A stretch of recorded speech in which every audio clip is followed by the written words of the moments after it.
अस्सलाम वालेकुम दोस्तों, उम्मीद करता आप खैरियत से होंगे। आज की हमारी वीडियो का टॉपिक वोनिजा टैबलेट के ऊपर है।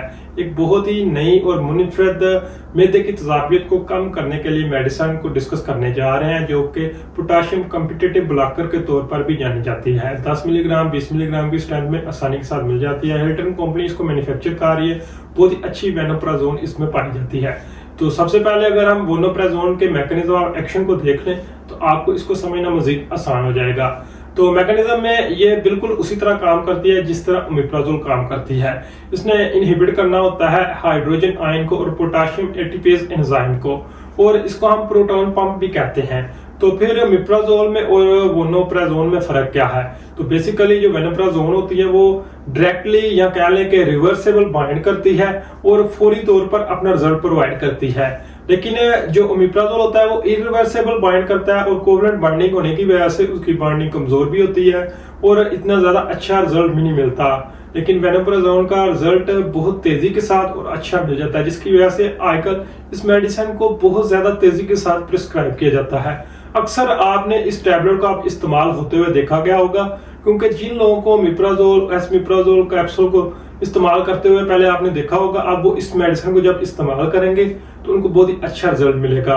तो अगर इसके यूजेस की बात करें तो वेनोप्राजोल टैबलेट को हम इस्तेमाल कर सकते हैं जिन लोगों को गट वगैरह का मसला होता है। गैस्ट्रोइसोफेगल रिफ्लक्स डिजीज का अक्सर लोगों को मसला होता है। खाने के बाद खाना ऐसे महसूस होता है कि जैसे उल्टी आ रही है, बाहर आ रहा है, क्योंकि खाने के बाद मैदे में तजाबियत वाला मादा ज्यादा खारिज होता है और खाना खुराक की नाली आ जाता है, जिससे सीने में बहुत ज्यादा दर्द और दबाव महसूस होता है और बाद औक़ात उल्टी वगैरह भी आ जाती है।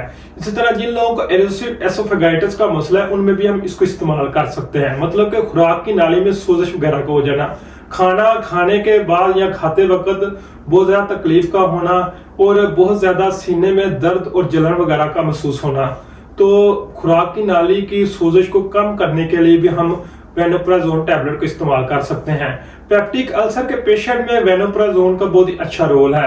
मैदे की जो इनर लाइनिंग और इंटेस्टाइन का जो पहला हिस्सा होता है उसमें किसी को सोजिश और जख्म वगैरह का मसला है तो उसमें भी हम वेनोप्राजोल को इस्तेमाल कर सकते हैं।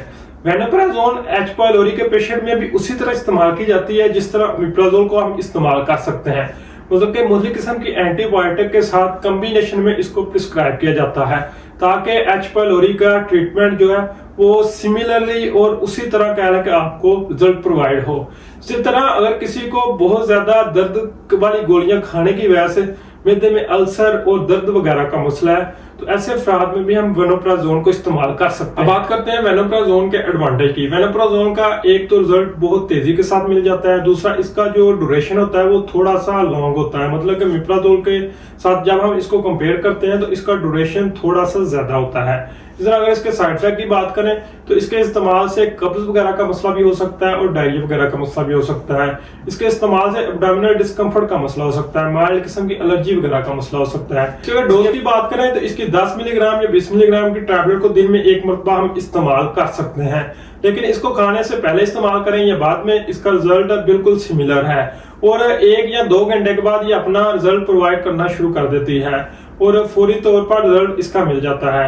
लेकिन प्रेगनेंसी और ब्रेस्ट फीडिंग मदर में अगर इसके इस्तेमाल की बात करें तो इसके बारे में इसका अभी मुकम्मल डाटा अवेलेबल नहीं, तो इसमें इस्तेमाल करने से एहतियात करें। उम्मीद करता हूँ आज की वीडियो से आपको फायदा पहुंचा। वीडियो अच्छी लगे तो वीडियो को लाइक कीजिए, चैनल को सब्सक्राइब कीजिए ताकि हमारी लेटेस्ट वीडियो आप तक पहुंचती रहे। मिलते हैं नेक्स्ट वीडियो में। अल्लाह हाफिज।